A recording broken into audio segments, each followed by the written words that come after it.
Screen visible है सबको? Yes ma'am. Yes ma'am. पर बच्चे कहाँ हैं सब लोग? 2-3 मिनट्स वेट करता है, फिर स्टार्ट करते हैं। एक बार स्ट्रेंथ इंक्रीज हो जाए थोड़ी। Yes ma'am.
स्टार्ट करते हैं, फिर बाकी लोग देखते हैं।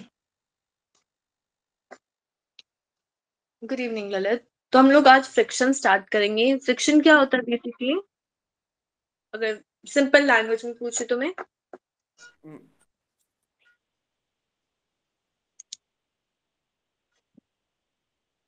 जो कोई बताएगा?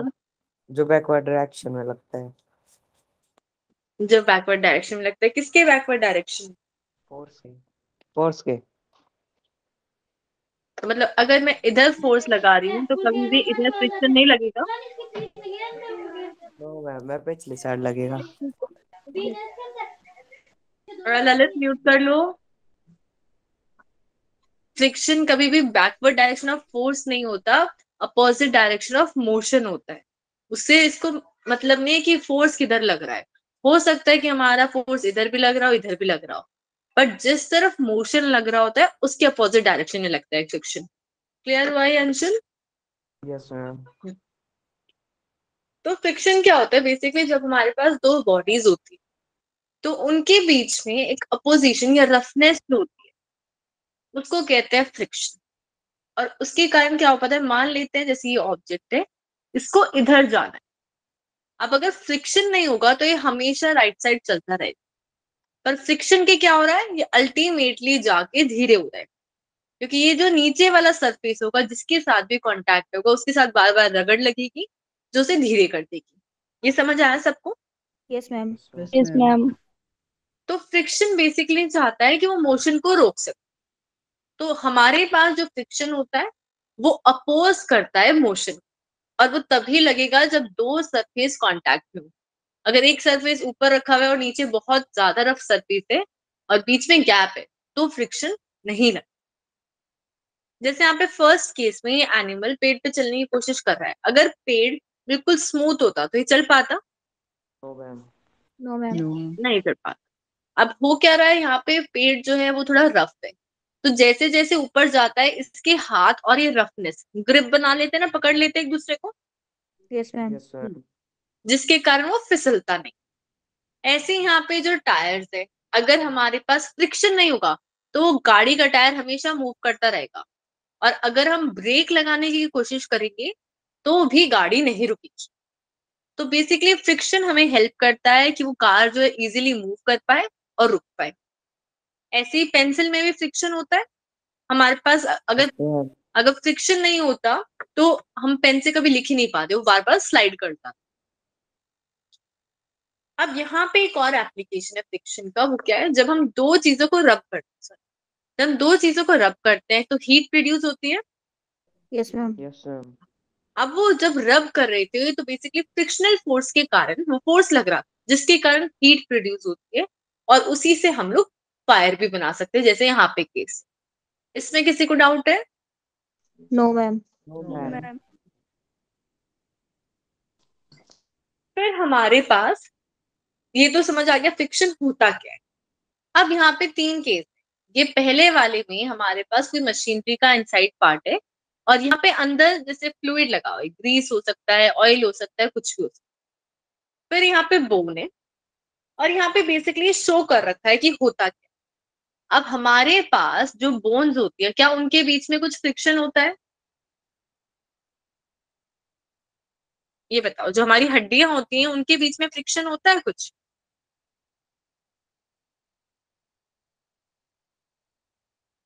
No ma'am. अच्छा, अगर फ्रिक्शन नहीं होता बिल्कुल भी तो हड्डियां तो पूरा टाइम फिसल जाती, Yes, ma'am. एक के ऊपर एक टिकती ही नहीं।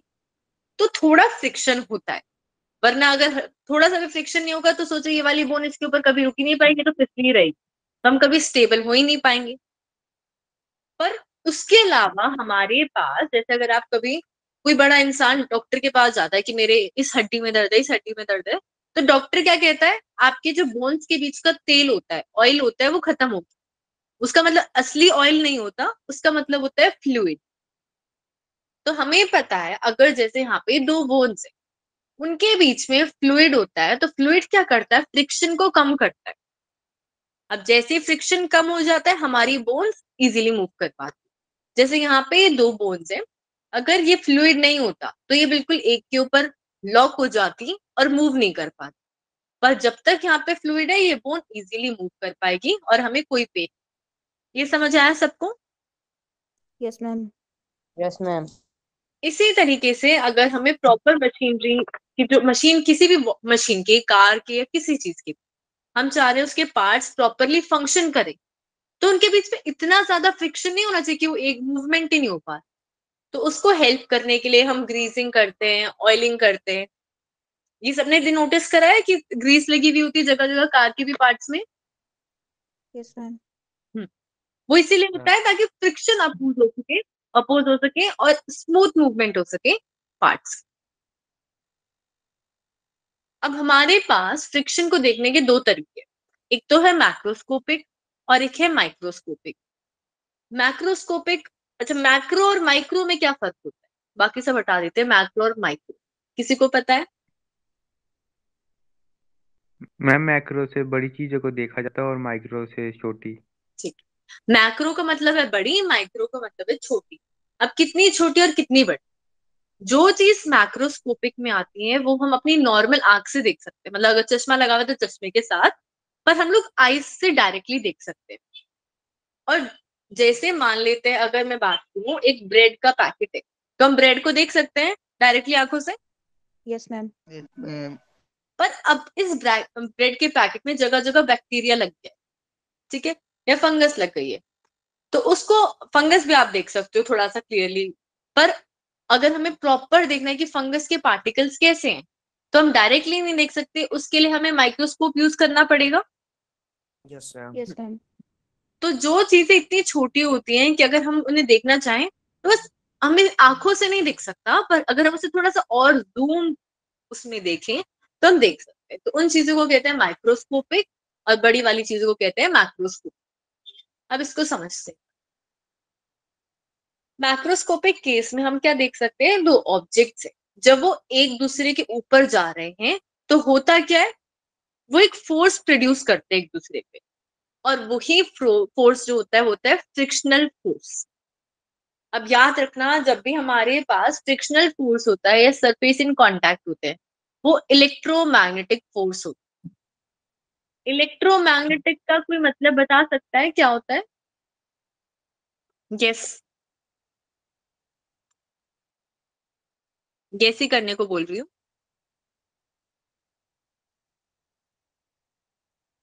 इलेक्ट्रो का मतलब electron plus magnet. Electron plus magnet, ठीक है। और यहाँ पे फोर्स लगाए तो इलेक्ट्रो नाम का कौन सा फोर्स होता था? Electrostatic electro electrostatic. और मैग्नेटिक नाम का तो मैग्नेटिक ही होता है। Yes yes ma'am ma'am. तो हमारे पास जो जब दो ऑब्जेक्ट्स कांटेक्ट में होते हैं वो वाले फोर्स इलेक्ट्रोमैग्नेटिक फोर्स होते हैं। अभी होता कैसे, क्योंकि जब हमारे पास दो सरफेस कांटेक्ट में आए तो इसके अंदर कुछ एटम्स हैं और इसके अंदर कुछ एटम्स हैं। जब एक एटम दूसरे एटम के साथ इंटरेक्ट करता है तो ये वाले फोर्सेस प्रोड्यूस होते हैं। अब इसको ज्यादा डिटेल में जानने की आपको जरूरत नहीं, आप हायर स्टडीज में पढ़ो। यस तो मैम हमारे पास अगर मैक्रोस्कोपिक व्यू में देखें तो ये वाला सरफेस जब दूसरे सरफेस के ऊपर से जा रहा था तो एक दूसरे के ऊपर फोर्स एक्सर्ट करे।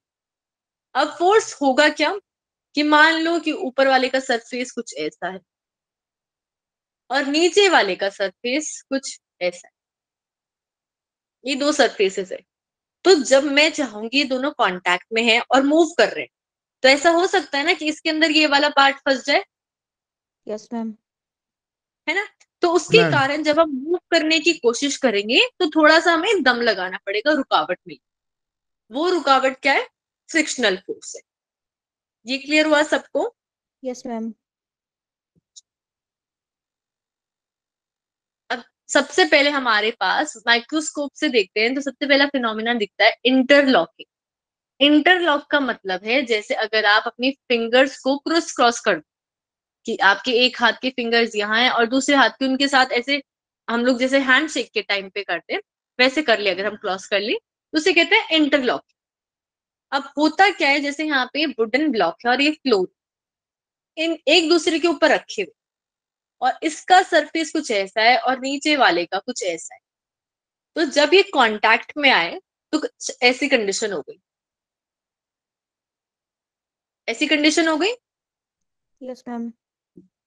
तो इस वाले सरफेस ने क्या किया, इसके साथ एक ऐसे लॉक्स बना लिए कि यहां से लॉक हो चुका है। तो अब अगर मेरे को मूवमेंट करनी पड़ेगी तो एक्स्ट्रा फोर्स लगाना पड़ेगा। और ये जो इंटरलॉकिंग है यही हमारी फ्रिक्शन बन जाती है। जैसे यहाँ पे हम देख सकते हैं ये ग्रे कलर से फ्लोर शो रखा है और ऊपर क्रीम कलर से ब्लॉक है। तो यहाँ पे दोनों की जो वो थी अरेंजमेंट थी या दोनों की जो भी सरफेस थी उनके बीच में इंटरलॉक। अब यहाँ पे जो ब्लॉक है उसमें हम एफ ए का मतलब कि हम इस डायरेक्शन में अप्लाइड फोर्स कर रहे थे तो फ्रिक्शन क्या है, लॉक कर देगा। तो हमें कोशिश करेगा कि हम इस डायरेक्शन में ना जाए। तो फ्रिक्शनल फोर्स उसके अपोजिट डायरेक्शन में ऐसे लगता है। ये समझ आया सबको? Yes ma'am. यस अब इससे अगला फिनोमेना होता है कोल्ड वेल्ट। तो इसको समझते हैं।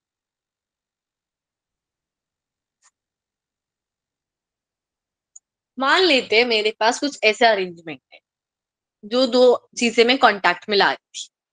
अब यहाँ पे छोटी सी जगह कुछ कुछ ऐसे पार्ट्स होते हैं जो कांटेक्ट बना पा रहे हैं और बाकी जगह में प्रॉपर क्या। तो जहां से कांटेक्ट हो जाता है ना वहां पे एक बॉन्ड बन जाता है कि अब ये दोस्त बन गए, इनको हम अलग नहीं कर सकते। यहाँ पे एक बॉन्ड हो गया इस पॉइंट पे। तो अब अगर मेरे को इस ऑब्जेक्ट को ऊपर वाले को नीचे वाले पे मूव करवाना है तो मेरे को इस बॉन्ड को तोड़ना पड़ेगा। और ये जो बॉन्ड है एक तरीके से फिर ये हमारा क्या बन रहा है, ये भी फ्रिक्शन प्रोड्यूस कर रहा है। तो हमारे पास क्या हुआ। अच्छा दूसरी चीज, ये जब बॉन्ड्स है ये एक छोटी सी जगह पे कनेक्टेड है, यस छोटी सी जगह पे कनेक्टेड है ना। तो अगर मैं लिखूं प्रेशर होता है force upon area, yes ma'am अगर यस मैम। एरिया छोटा है तो प्रेशर ज्यादा होगा या कम ज्यादा होगा। ज्यादा होगा होगा? ज्यादा होगा। तो क्या होगा, ये एक तो एक दूसरे के साथ बॉन्ड बना रहे हैं, दूसरा एक दूसरे पे ज्यादा प्रेशर लगा रहे हैं। तो अब दो चीजों पे अगर बहुत ज्यादा प्रेशर होगा तो उनको हिलाने में बहुत ज्यादा दम लगेगा। और इसी प्रोसेस को जो पूरा कहते हैं उसको कहते हैं हम कोल्ड वेल्ट। कि जब दो सरफेस कांटेक्ट में है और बहुत कम पॉइंट्स एक दूसरे से टच करते हैं तो क्या होगा, हमारे पास एरिया रिड्यूस हो जाएगा और प्रेशर इंक्रीज हो जाएगा और इन पॉइंट्स पे बॉन्ड्स फॉर्म हो जाते हैं। और अगर हमें आगे मूव करना है तो इन बॉन्ड्स को तोड़ना पड़ेगा जिसके कारण ही फ्रिक्शन बनता है। ये समझ आया सबको? Yes ma'am. अब हमारे पास यहाँ पे दो टाइप के फ्रिक्शन है, स्टैटिक और काइनेटिक। तो उससे पहले बताओ स्टैटिक का मतलब क्या होता है? रेस्ट में। रेस्ट में। और काइनेटिक का मतलब मोशन में। Yes ma'am. मैम।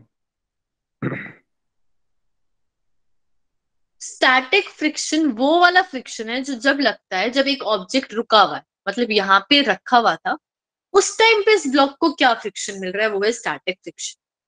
अब अगर ये ब्लॉक मूव करने लग जाए उस टाइम पे जो फ्रिक्शन है उसको क्या कहेंगे? Kinetic friction. अभी होता कैसे, मान लो यहाँ पे ये ऑब्जेक्ट रुका हुआ है और मैंने यहाँ से फोर्स लगा रही हूँ 5 न्यूटन। अभी 5 न्यूटन कहाँ गया? अगर आप टेक्निकली देखो तो ये 5 न्यूटन अगर मैं इधर लगा रही हूँ तो ऑब्जेक्ट मूव करना चाहिए था। Yes ma'am. यस तो मैम। इसका मतलब जब ये ऑब्जेक्ट मूव नहीं कर रहा था, रुका हुआ था, तब क्या हुआ? 5 न्यूटन का ही मेरे को फ्रिक्शनल फोर्स मिला, ताकि ये दोनों कैंसिल हो गए और ये ऑब्जेक्ट रुका रहे। और काइनेटिक के केस में हमें पता है कि कोई भी ऑब्जेक्ट मूव कर रहा है तो वो धीरे, थोड़ी देर के बाद धीरे हो जाए, वो फ्रिक्शन के कारण। अब आप लोग मेरे को सोच के बताओ कि अगर एक दो ऑब्जेक्ट्स एक दूसरे पे से फंसे हुए, मतलब रखे हुए, और दूसरा केस है ये मूव करने वाला, तो किसमें ज्यादा फ्रिक्शन लग रहा है? जब वो बिल्कुल एक दूसरे में लॉक हो रखे हैं या वो मूव कर रहे हैं? मैम जब मूव कर रहे। जब मूव कर रहे हैं। जब हम लोग बात कर रहे हैं स्टैटिक फ्रिक्शन की, तो प्रॉपर ऐसे लॉक हो रखा है, हम मूव नहीं कर। और दूसरे केस में क्या हो रहा है, अब ये देखो हमारे पास प्रॉपर लॉक नहीं हो रहा है, हम इसको ऐसे ऐसे ऐसे ऐसे मूव करवा रहे हैं। तो स्टैटिक वाले में ज्यादा नहीं लग रहा है पोजीशन कि प्रॉपर लॉक हो चुका है, सब कुछ बंद हो चुका है। ये समझ आ रहा है सबको? Yes ma'am. जैसे अगर आप एक दो चीजों को रख दो कि मान लो कि यहाँ पे एक बॉक्स रखा है, ये दूसरा बॉक्स रखा है, ये दोनों रुके हुए हैं, ठीक है।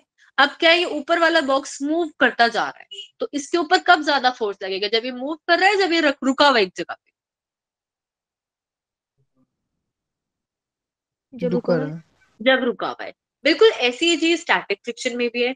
जब ऑब्जेक्ट रुका हुआ होता है तो उसे ज्यादा अपोजिशन मिलती है, और जब ऑब्जेक्ट चल रहा होता है तो हम भाई थोड़ा सा धक्का लगा रहे हैं गाड़ी को, वो हिल रही है।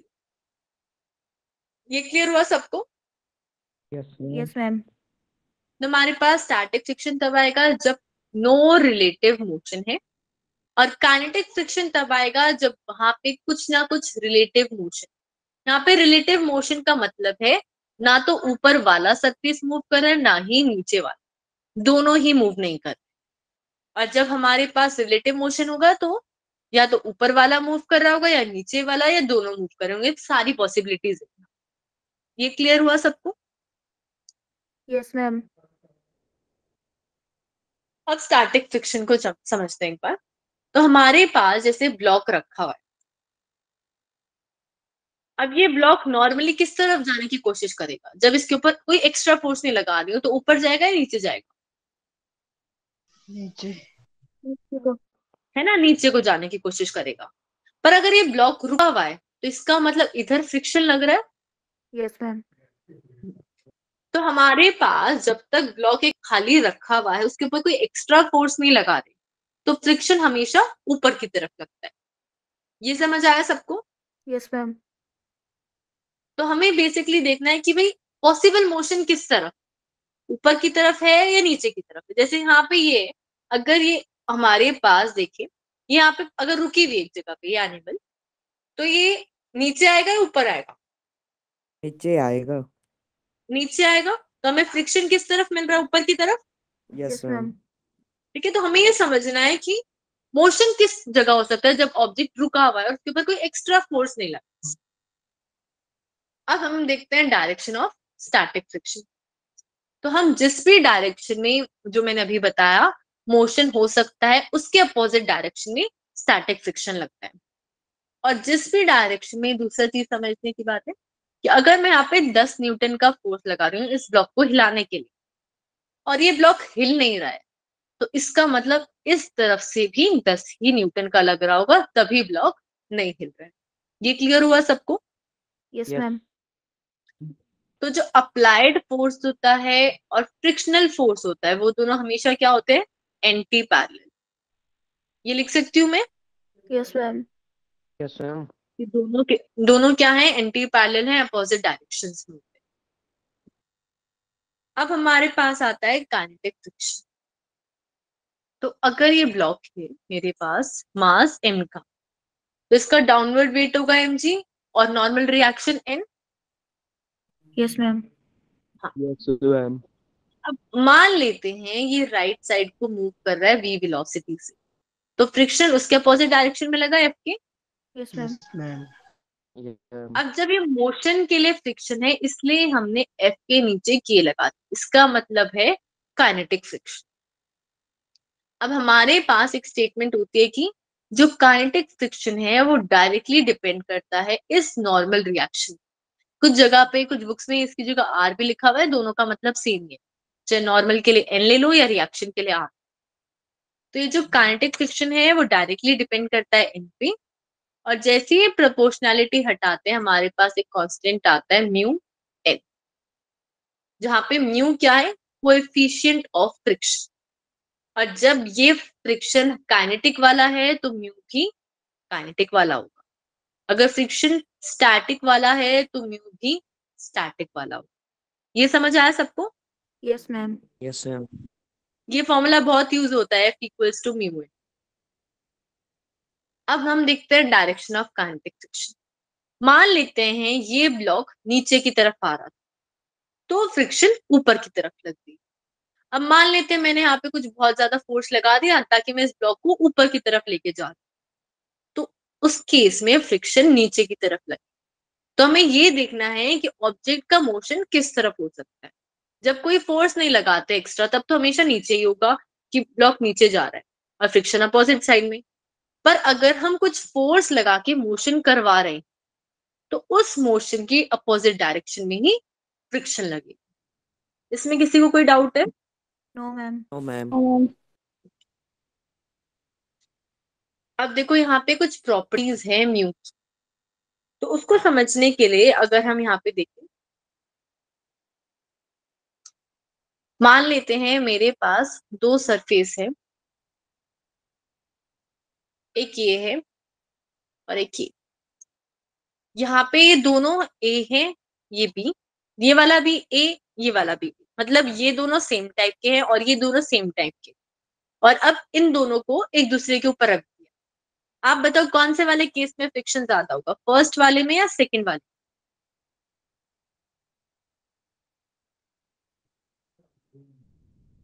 सोच के बताओ।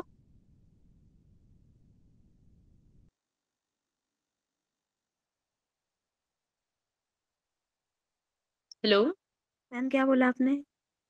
मैंने बोला कि मेरे पास यहाँ पे दो सेम सेम डब्बे हैं, ये ए है, ये भी ए है, ये बी है, ये भी है। इसका मतलब ये है कि अगर ये रबर है तो ये भी रबर है, ये वुड है तो ये भी वुड। और मैंने थोड़ी शेप चेंज कर दी, तो किस केस में ज्यादा फ्रिक्शन लगेगा, फर्स्ट में या सेकंड में? क्वेश्चन क्लियर है ना सबको? मैम शेप का नहीं पता लग रहा।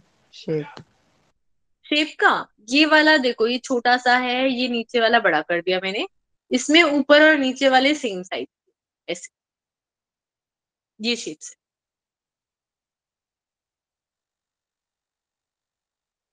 आप लोग के हिसाब से जो भी लग रहा है आपको बोलो।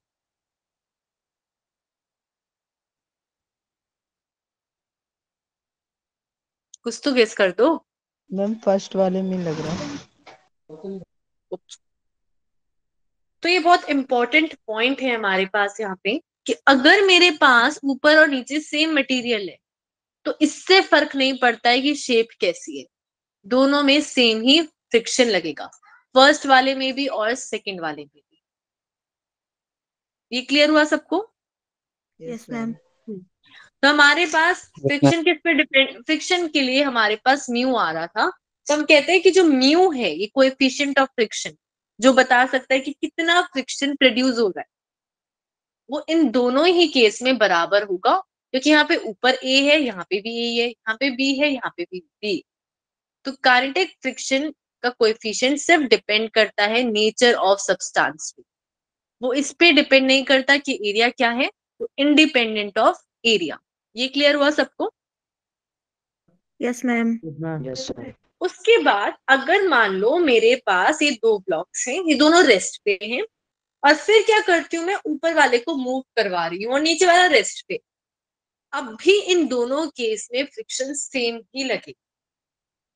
तो हमारे कौन सा वाला फ्रिक्शन है यहाँ पे, काइनेटिक वाला, म्यू की। तो अगर मान लो कि ये पहले मूव कर रहा था 10 मीटर पर सेकेंड से, और इस केस में मूव कर रहा है 20 मीटर पर सेकेंड, तो चाहे कितनी भी स्पीड हम बदल दें, हमारे पास फिर भी दोनों केस में सेम ही कोएफिशिएंट आता है। तो इंडिपेंडेंट ऑफ यहाँ पे स्पीड आ गई। ये क्लियर हुआ सबको? Yes ma'am. मैम। मैं ऊपर वाले में भी मतलब सेम ही फ्रिक्शन लगेगा दोनों में। कौन से वाले में? इस वाले में, इस वाले में, फर्स्ट और सेकंड में? Sir. हाँ, कोएफिशिएंट ऑफ फ्रिक्शन दोनों में सेम। Yes, sir. अब यहाँ पे हमारे पास है, हमें बताना, दो ब्लॉक्स, एक ही ब्लॉक है 1 kg का, और ये मूव कर रहा है right side v equals to 5 metre per second. हमें बताना है कि काइनेटिक फ्रिक्शन की डायरेक्शन क्या होगी on the block exerted by the ground. ये जो ब्लॉक का इस ग्राउंड पे लगा रहा है, and on the ground exerted by the block. मैंने उल्टा बोल दिया। हमें दो केसेस बताने हैं। फर्स्ट तो ये है कि इस ब्लॉक पे कितना फोर्स लग रहा है ग्राउंड से। दूसरा केस है ये ब्लॉक कितना लगा रहा है ग्राउंड पे। क्वेश्चन समझ आया सबको? Yes ma'am. मैम। यहाँ पे ब्लॉक मूव कर रहा है राइट साइड, हमें दोनों केस में बस काइनेटिक फ्रिक्शन की डायरेक्शन बतानी। तो फर्स्ट केस में जब हमारे पास ये ब्लॉक है और ये है ग्राउंड, और ये ब्लॉक राइट साइड जा रहा है, तो ग्राउंड ब्लॉक पे किस डायरेक्शन में लगाएगा फ्रिक्शन? किस तरफ, राइट या लेफ्ट?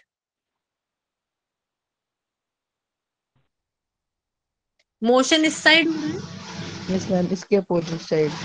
तो अपोजिट साइड लगेगा, क्योंकि ग्राउंड चाह रहा होगा कि ब्लॉक को मैं रोक दूं, तो अपोजिट डायरेक्शन में लग रहा है। अब अगर मैं दूसरा केस देखूं जिसमें ब्लॉक है और ये ग्राउंड, ब्लॉक इस साइड मूव कर रहा है, तो ग्राउंड पे किधर लगेगा फ्रिक्शन?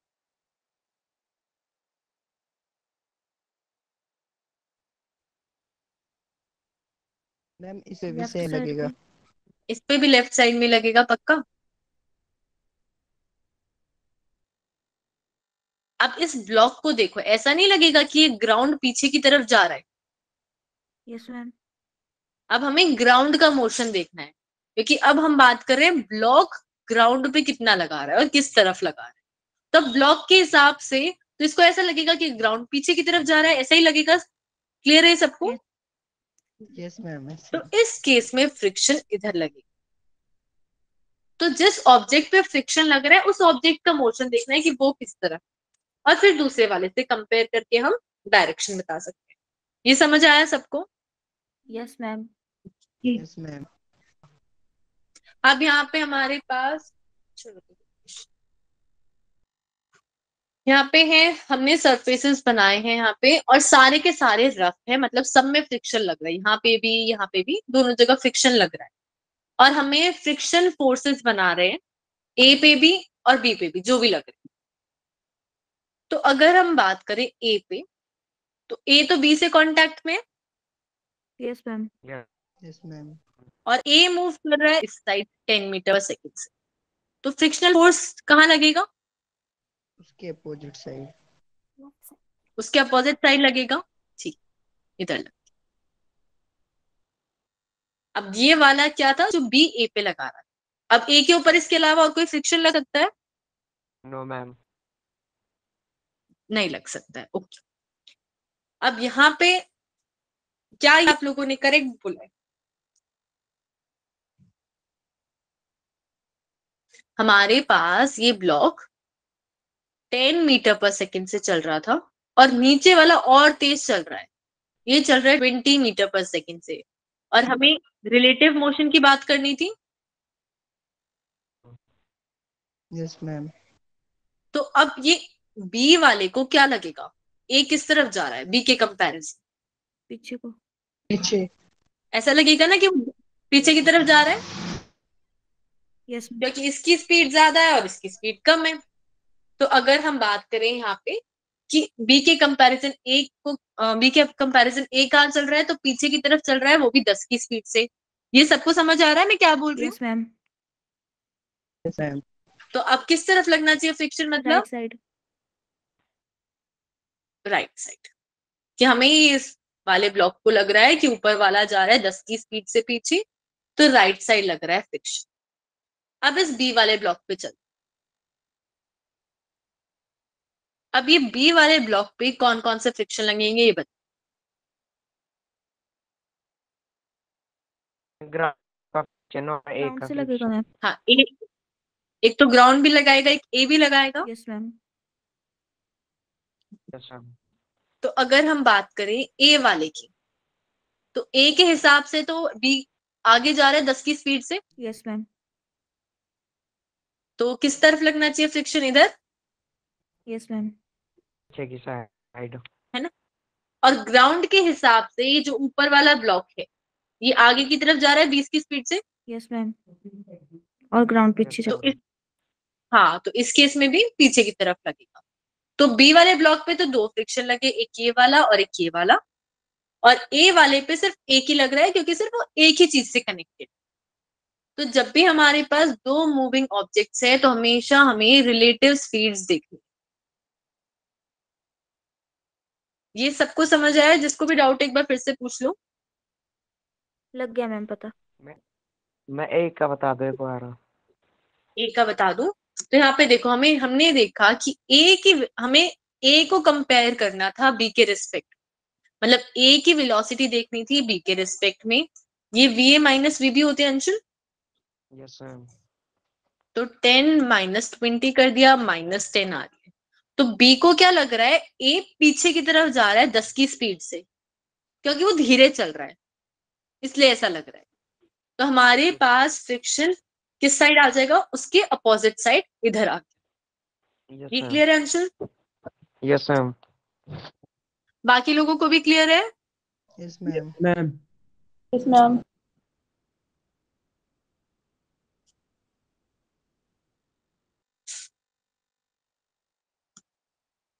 अच्छा, दूसरी चीज, जब हम फ्रिक्शन कभी भी ड्रॉ करेंगे तो फ्रिक्शन हमेशा कैसा लगता है, टैंजेंशियली।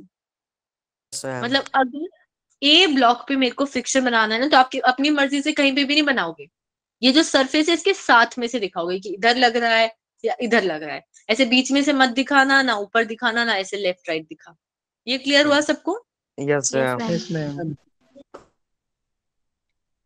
फिर हम देखते हैं स्टैटिक फ्रिक्शन के बारे में। तो यहाँ पे लिखा हुआ है it is variable resistive force. तो रेजिस्टिव का मतलब क्या होगा यहाँ पे, कोई गेस कर सकता है?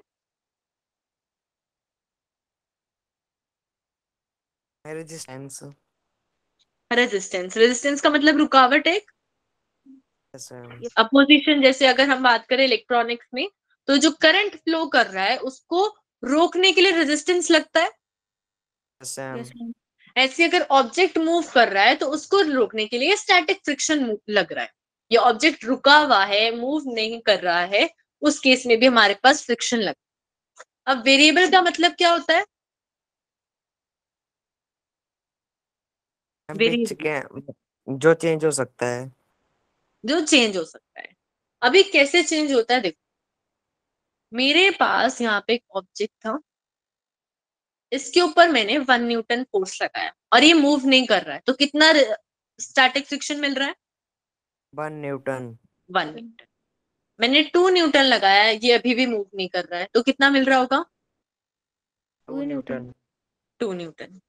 ऐसे अगर मान लो मैंने 4 न्यूटन लगाया और इसमें भी नहीं मूव करा, तो 4 ही मिलेगा। Yes ma'am.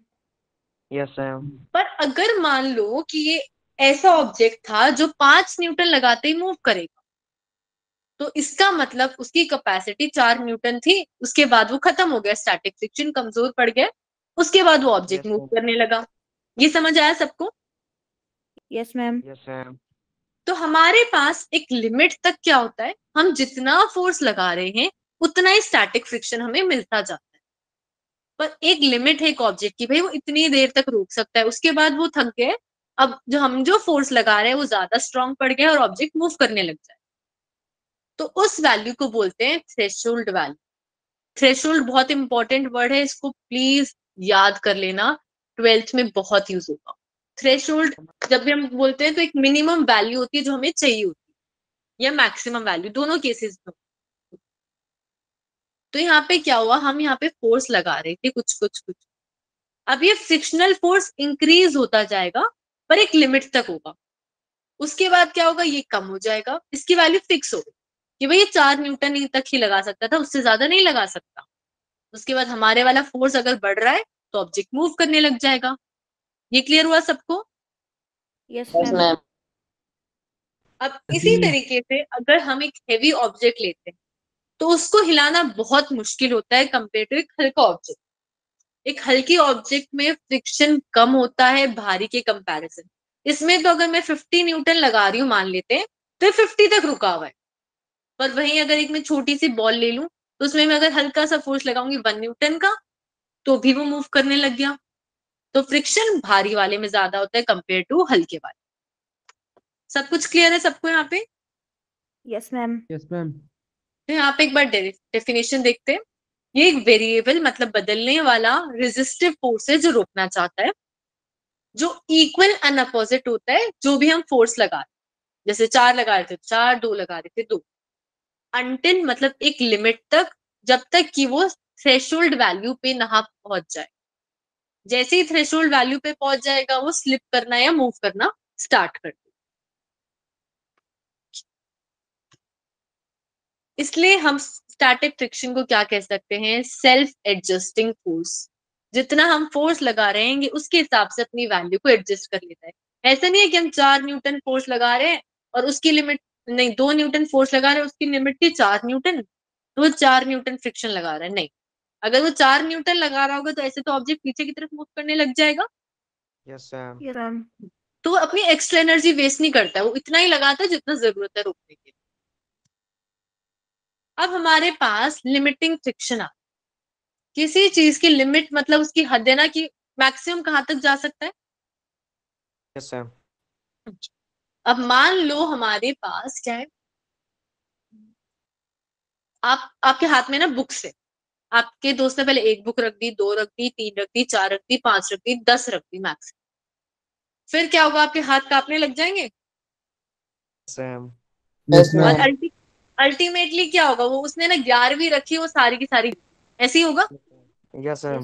Yes ma'am.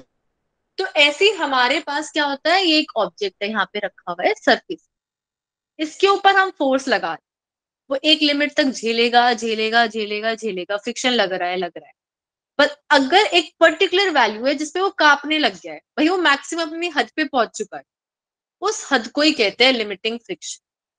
अगर उससे थोड़ा सा भी ज्यादा हमने कर दिया तो वो ऑब्जेक्ट बिल्कुल मूव करने लग जाए। ये क्लियर हुआ सबको? Yes yes ma'am. मैम। तो हमारे पास जो मैक्सिमम पॉसिबल फ्रिक्शनल फोर्स है जो दो ऑब्जेक्ट्स के बीच में लगता है, जिसमें हल्का हल्का फिसलने लग जाता है, जैसे आपके हाथ कांपने लग गए थे, उस केस को कहते हैं लिमिटिंग फ्रिक्शन। और ये हमारे पास बेसिकली स्टैटिक फ्रिक्शन की मैक्सिमम लिमिट होती है, लिमिटिंग। क्योंकि प्रॉपर मोशन स्टार्ट नहीं है, वो बिल्कुल बिल्कुल हल्का सा फिसलने लग गया, प्रॉपर तो अभी भी स्टार्ट नहीं हुआ है, हल्का सा ऐसा है कि वो कोशिश करने वाला है बिल्कुल मूव करने की, उससे अगर आपने 0.1 भी ज्यादा दे दिया तो वो मूव कर जाए। तो यहाँ पे हमारे पास ये ब्लॉक था, उसका downward weight mg, normal reaction n। इस डायरेक्शन में हम एक्सटर्नल फोर्स लगा रहे थे और उसके अपोजिट डायरेक्शन ये लग रहा है लिमिटिंग फोर्स। इसमें कोई डाउट किसी को? No ma'am. No no ma'am. Ma'am. अब हमारे पास जैसे काइनेटिक केस में था, ऐसे ही बिल्कुल यहाँ पे भी स्टैटिक जो मैक्सिमम लिमिट है, मतलब ये जो लिमिटिंग वाला फ्रिक्शन है, ये भी डायरेक्टली डिपेंड करता है नॉर्मल रिएक्शन। और जैसे ही प्रोपोर्शनैलिटी हटाएंगे यहाँ पे म्यू एन आएगा। अब ये mu coefficient of kinetic friction नहीं है, ये कोएफिशिएंट ऑफ स्टैटिक या फिर लिमिटिंग फ्रिक्शन। ये क्लियर हुआ सबको? Yes ma'am. Yes ma'am. Yes ma'am. अब हम देखते हैं लिमिटिंग फ्रिक्शन का केस। यहाँ पे हमारे पास क्या है, जब हम एक्सटर्नल फोर्स उस थ्रेशोल्ड वैल्यू से बढ़ा देते हैं, ठीक है, थ्रेशोल्ड वैल्यू से, तो हमारे पास ऑब्जेक्ट क्या है, स्लिप करने लग जाता है और फिर थोड़ी देर के बाद ही वो किस केस में कन्वर्ट हो जाता है, काइनेटिक। मतलब यहाँ पे हमारे पास एक ऑब्जेक्ट था और हम यहाँ पे फोर्स लगा रहे हैं, मान लेते हैं 4 न्यूटन। हमने 4 न्यूटन फोर्स लगाया तो हमें कुछ ना कुछ यहाँ पे स्टैटिक फ्रिक्शन मिल रहा है जो कि है 4 न्यूटन। अब इस केस में क्या हुआ, हमने लगाया एक्सटर्नल फोर्स 5 न्यूटन और इसकी लिमिट थी कि भाई ये 5 न्यूटन से ज्यादा फोर्स नहीं लगा सकता, तो हमें 5 न्यूटन अपोजिशन मिला जिसमें आपके हाथ कांप रहे थे और ये हल्का हल्का स्लिप करने लगे। फिर जैसे ही हमने 5 से थोड़ा सा भी ज्यादा लगाया, 5.1 या 5.2 कुछ भी, तो उस केस में क्या होगा, हमारा एक्सटर्नल वाला फोर्स ज्यादा स्ट्रांग हो गया और जो फ्रिक्शन था वो कमजोर पड़ गया, तो ऑब्जेक्ट इस डायरेक्शन में प्रॉपर मूव करने लग जाएगा। ये बन जाएगा काइनेटिक का केस। तो इस केस में देखो फ्रिक्शन भी हमने काइनेटिक वाला लिखा है, तो ये है प्रॉपर स्टैटिक वाला केस, ये है लिमिटिंग वाला केस और ये है काइनेटिक वाला। काइनेटिक। ये क्लियर हुआ सबको? Yes yes ma'am. Ma'am. Yes ma'am. Yes, ma'am. अब एक बार ग्राफ को समझ। अब इस केस में हमारे पास यहाँ पे जैसे एक ऑब्जेक्ट है, मान लेते हैं उसकी लिमिट थी 4 न्यूटन कि वो 4 न्यूटन तक रोक सकता है, तो हम यहाँ फोर्स बढ़ा रहे हैं, 1, 2, 3, 4, वो 4 तक बढ़ेगा। Yes ma'am. यस अब सोचो, अब आपके पास मान लेते हैं 10 बुक्स थी, उसने 11 रख दी। अब हो सकता है 11 रखने के बाद या तो सारी गिर जाए या फिर आपके हाथ में 4 या 5 रह जाए, ऐसा हो सकता है। Yes ma'am. मैम। पर ऐसा तो नहीं होगा कि आपकी लिमिट के बाद आपके हाथ में 11 की 11 है। No ma'am. नो। तो हम जैसे ही लिमिट पे पहुंच जाते हैं, उसके बाद जब हम फोर्स अप्लाई करते हैं तो हमें जो फ्रिक्शन मिलता है वो स्टैटिक वाले से कुछ कम मिलता है, स्टैटिक वाले की मैक्सिमम वैल्यू से। जैसे हमने देखा भी था कि स्टैटिक के केस में प्रॉपर लॉक हो चुका है, पर जैसे ही मोशन स्टार्ट हो गया अब वो थक चुका है, वो नहीं रोक सकता इतना, तो हमें कुछ कम वैल्यू मिलती है फ्रिक्शन की। ये समझ आया सबको इतना? Yes ma'am. अब वो कम वैल्यू चाहे आप 1 मीटर पर सेकेंड से मूव करो या 5 मीटर पर सेकेंड से, ये प्रॉपर्टी थी फ्रिक्शन की। Yes ma'am. Yes, ma'am. तो हमें पूरे ही मोशन के केस में सेम ही वैल्यू मिलती है काइनेटिक फ्रिक्शन की। उससे मतलब नहीं है कि हम कितना फोर्स बढ़ाए जा रहे हैं, हमारी कितनी स्पीड बढ़ती जा रही है। अब इस केस में हमें कांस्टेंट रुकावट मिलेगी। ऐसा नहीं हम ज्यादा तेज चल रहे हैं तो कम रुकावट मिलेगी, धीरे चल रहे हैं तो कम तो ज्यादा मिलेगी, ऐसा कुछ भी नहीं। दोनों ही केस में हमें सेम अपोजिशन मिलती है। और अगर हमें इसकी वैल्यू निकालनी है तो स्टैटिक फ्रिक्शन के केस में कोएफिशिएंट ऑफ स्टैटिक आ गया और काइनेटिक की केस में कोएफिशिएंट ऑफ काइनेटिक आ गया। अब सोचो एक पर्टिकुलर ऑब्जेक्ट के लिए n की वैल्यू बदलेगी चाहे वो मोशन में हो या ना हो, यस मैम। बदलेगी या नहीं बदलेगी? नॉर्मल रिएक्शन की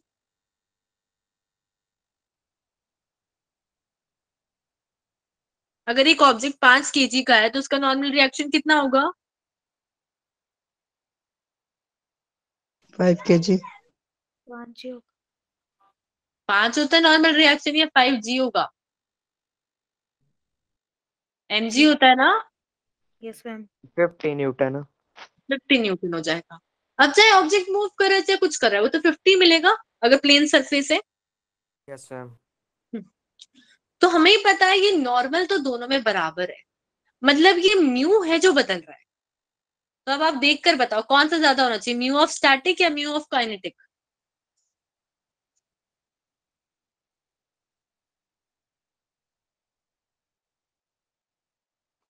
मैम स्टैटिक।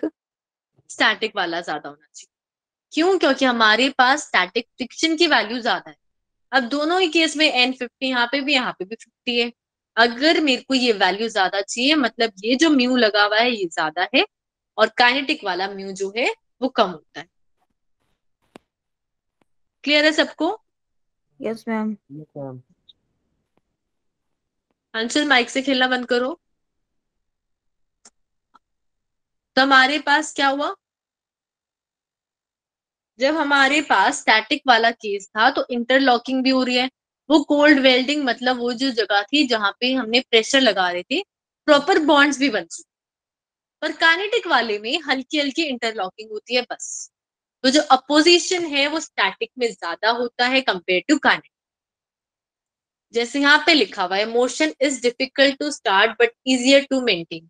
जैसे एक गाड़ी रुकी हुई है, आपको धक्का लगाना है, तो धक्का लगाने के स्टार्ट करने में ज्यादा दम लगता है या जब एक गाड़ी ऑलरेडी मूव कर रही है उसमें धक्का लगाया जाओ साथ? मैं जब स्टार्ट में चल रही हो तो कम लगता है धक्का। बिल्कुल सेम केस है यहाँ पे। जब एक बार रुकी हुई गाड़ी को चलाना है तो हमें ज्यादा धक्का लगाना पड़ेगा, और जब वो एक बार स्टार्ट हो चुकी है तो कम धक्का लगाना पड़ता है। क्लियर है सबको ये? Yes ma'am. Yes ma'am. तो ये चीज इंपॉर्टेंट है कि स्टैटिक फ्रिक्शन ज्यादा होता है कंपेयर टू काइनेटिक, इसलिए कोएफिशिएंट भी ज्यादा होता है। अब यहाँ पे एंगल ऑफ फ्रिक्शन, तो उसको समझते हैं। यहाँ पे एक ब्लॉक है जिसका डाउनवर्ड वेट था mg और ये है n नॉर्मल रिएक्शन। अब हम मानते हैं कि इस डायरेक्शन में हम अप्लाइड फोर्स लगा रहे थे एक्सटर्नल, तो इस डायरेक्शन में हमें स्टैटिक फ्रिक्शन मिल रहा है।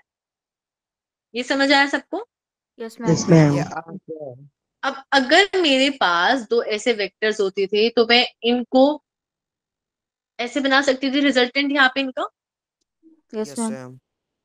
तो अगर मैं इस नॉर्मल रिएक्शन का और स्टैटिक फ्रिक्शन का रिजल्टेंट हुई आर, जो मान लेते हैं कुछ एंगल बना रहा है अल्फा नॉर्मल के साथ, हम मोस्टली केस में एंगल नीचे वाले के साथ लेते हैं, ऊपर एंगल लेते हैं, तो ये है हमारे पास angle of friction. Angle of friction वो एंगल है जो कौन कौन बना रहा है, resultant of normal and limiting friction with the normal reaction. ये समझ आया सबको यस मैम।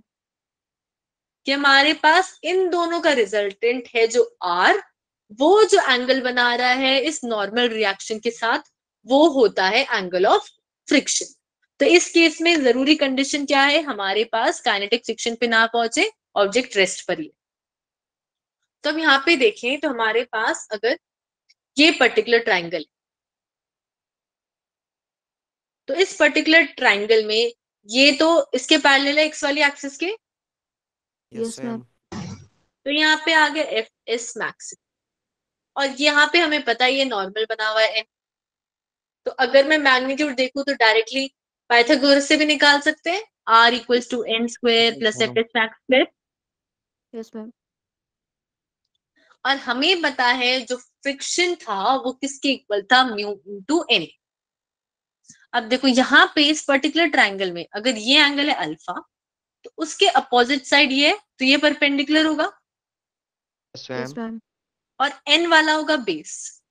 तो हम लिख सकते हैं कि tan अल्फा हुआ frictional force upon normal reaction, और हमें पता है कि भाई फ्रिक्शनल फोर्स तो म्यू एन के बराबर है, तो हमने यहाँ पे म्यू एन की वैल्यू यहाँ पे लिखते हैं, tan alpha equals to mu N upon N.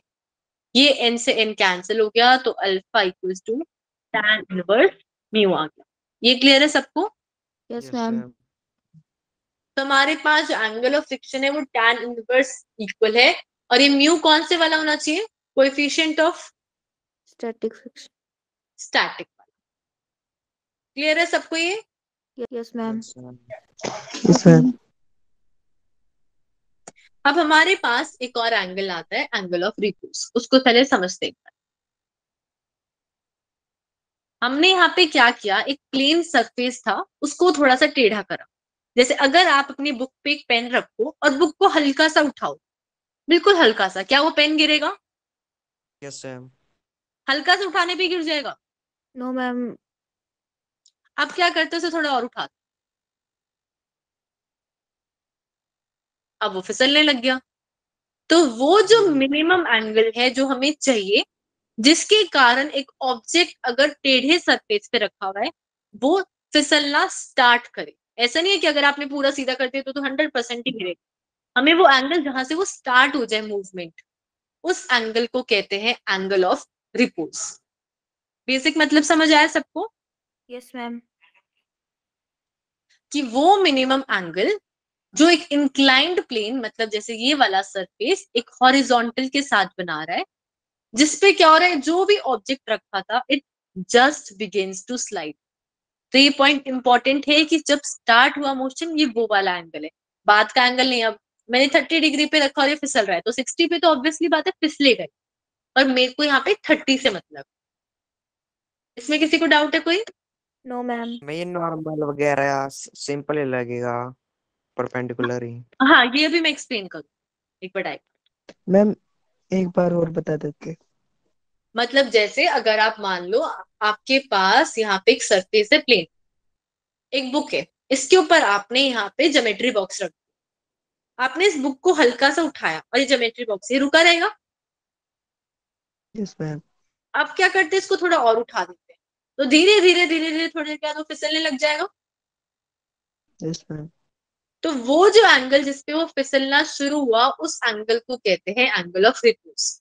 और ये एंगल बनता है इंक्लाइंड प्लेन और हॉरिजॉन्टल के बीच। ये क्लियर हुआ सबको? अब यस मैम। Yes ma'am. अब यहाँ पे इस डायग्राम को समझते हैं कि यहाँ पे क्या हो रहा है।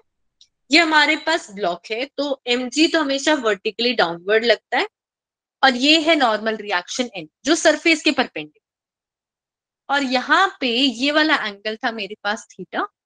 तो हमने जब इसको दो पार्ट में तोड़ा, जैसे अगर मैं यहाँ पे ड्रॉ करूं, ये है mg, इसको हम लोग दो पार्ट में तोड़ेंगे, एक ये और एक ये वाला। ये वाला एंगल थीटा है तो ये भी एंगल थीटा होगा। Yes ma'am. तो हमारे पास ये वाला पर्टिकुलर एंगल भी थीटा आ रहा है। तो हमारे पास ये हो गया mg cos थीटा और ये वाला हो गया mg sin थीटा। और अब अगर हम इस केस में देखें तो हमारे पास मोशन, अगर मान लो कि हमारे पास ये ऊपर ना नहीं लेके जा रही, मैं नॉर्मल मैंने रखा हुआ सरफेस पे, तो mg sin थीटा जो फोर्स है वो तो नीचे की तरफ लग रहा है। Yes ma'am. Yes ma'am. मतलब ये ऑब्जेक्ट नीचे की तरफ आने की कोशिश करेगा, इसीलिए जो लिमिटिंग फ्रिक्शन है वो ऊपर की तरफ लग रहा है। ये क्लियर है सबको? Yes ma'am. Yes ma'am. तो हम यहाँ पे लिख सकते हैं कि जो स्टैटिक फ्रिक्शन वाला था लिमिटिंग वाले केस में, यहाँ पे वो mg sin थीटा के बराबर है तभी वो मूव कर रहा है। Yes ma'am. Yes ma'am. और हमें पता है जो फ्रिक्शनल फोर्स है वो म्यू इंटू एन के बराबर होता है। Yes ma'am. और यहाँ पे एन, अब देखो आप जब भी एक सरफेस के ऊपर एक ऐसे कुछ और रखते हो वो ऐसे कभी नहीं मूव करता है। मतलब ये एन mg cos थीटा के बराबर है। Yes ma'am. तो हम यहाँ लिख सकते हैं mu into mg cos theta equals to mg sin theta. तो यहाँ से मेरे पास mu equals to tan theta आ जाएगा फिर से, यस यस मैम। मैम। और theta equals to tan inverse mu. और पुराने वाले केस में आया था हमारे पास alpha equals to tan inverse mu. तो चाहे अगर हमें एंगल ऑफ रिपोज निकालना है या एंगल ऑफ फ्रिक्शन निकालना है, दोनों ही tan इनवर्स म्यू के बराबर हैं और दोनों ही केस में ये म्यू स्टैटिक वाला है। तो हम दोनों फॉर्मुलेज यूज कर सकते हैं, ये भी यूज होता है। Mu equals to tan theta which is equal to tan alpha. Clear है सबको? ये रिलेशन पेपर में भी आई थी। आई थी पेपर में? अच्छा यस मैम, मैं भी मुझे पुराने पेपरों से हूँ। ठीक है, तो ये इंपॉर्टेंट होता है पर ध्यान रखना है ये एंगल वो स्टार्टिंग वाला है। आप कभी भी बाद वाला एंगल मत लेना। जैसे अगर क्वेश्चन में है कि 15 डिग्री पे मोशन स्टार्ट हुआ, अब बताओ जब 30 डिग्री था तो क्या केस। तो अगर हमें म्यू निकालना है तो हम 15 डिग्री ही लेंगे, 30 वाला नहीं। क्लियर हुआ है सबको? Yes ma'am. Yes ma'am. Ma'am.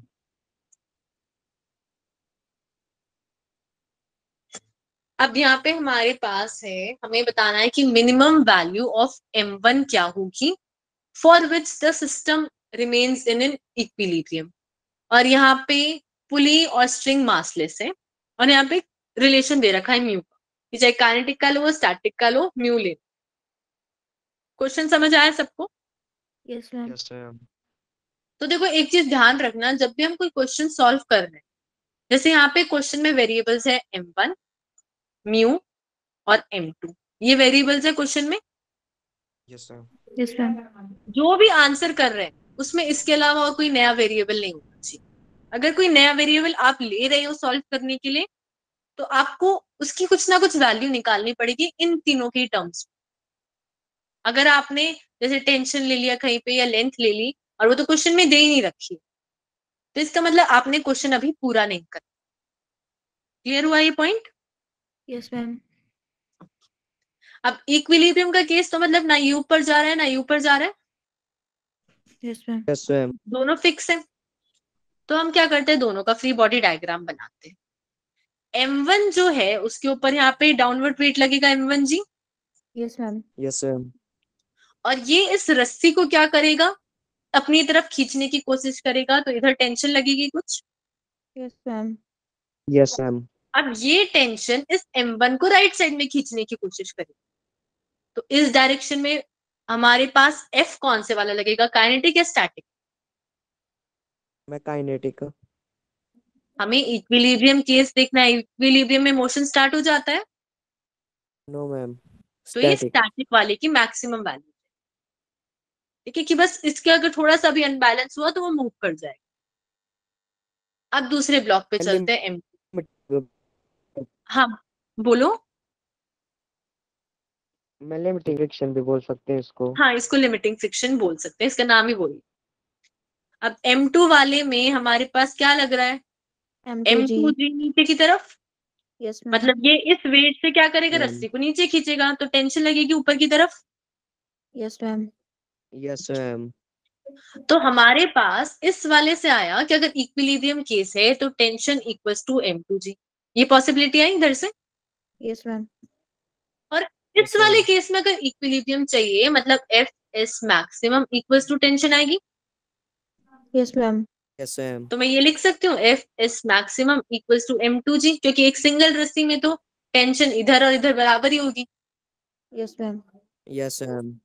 अब बताओ क्या करूं मैं, कि मेरे पास ये, मेरे को एक तो जी तो हम यूज कर सकते हैं, एफ एस मैक्सिमम कहीं पे भी नहीं था क्वेश्चन, तो एफ एस मैक्सिमम को मैं क्या लिख सकती म्यू एन। हूँ, म्यू एन लिख सकती हूँ, है ना। Yes ma'am. और ये म्यू एन कौन से वाले के लिए, एफ एस मैक्सिमम कहाँ पे था, फर्स्ट वाले में था सेकंड वाले में था, फर्स्ट वाले में। तो फर्स्ट वाले का नॉर्मल रिएक्शन लेना पड़ेगा। Yes ma'am. Yes ma'am. और फर्स्ट वाले का नॉर्मल रिएक्शन किसके बराबर होगा, अगर M1G। M1G, तो मैं यहाँ लिख सकती हूँ mu into M1G equals to M2G, लिख सकती हूँ। Yes yes ma'am. Ma'am, G से G कैंसिल हो गया। जी से जी कैंसिल हो गया, म्यू हमारे पास वैल्यू M2 निकालनी थी upon M1 की, M1। M2 upon mu. Yes ma'am. Clear है सबको ये?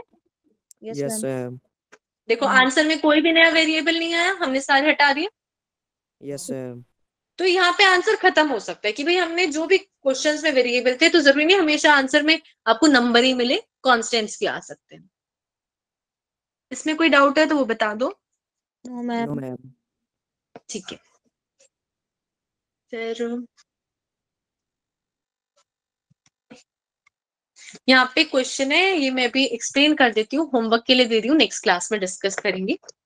हमारे पास ये ब्लॉक रखा हुआ है 10 kg का, और यहाँ पे दोनों कोएफिशिएंट दे रखे हैं, काइनेटिक का भी और स्टैटिक का भी, और हमें बताना है फ्रिक्शनल फोर्स एंड एक्सेलरेशन जब ये जो फोर्स जो हम लगा रहे हैं F2, उसकी एक बार वैल्यू 25, एक बार वैल्यू है 50 न्यूटन, और ये वाला फोर्स फिक्स है दोनों केस में 20 Newton.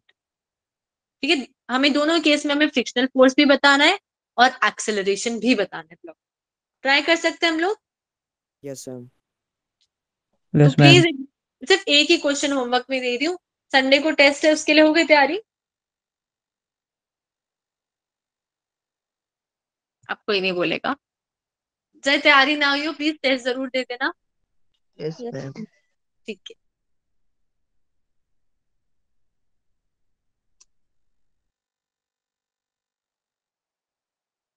Thank you everyone, thank you and good night. Good night, happy Mahashivratri. Ma'am good night. Shivratri. Same to you ma'am, thank you.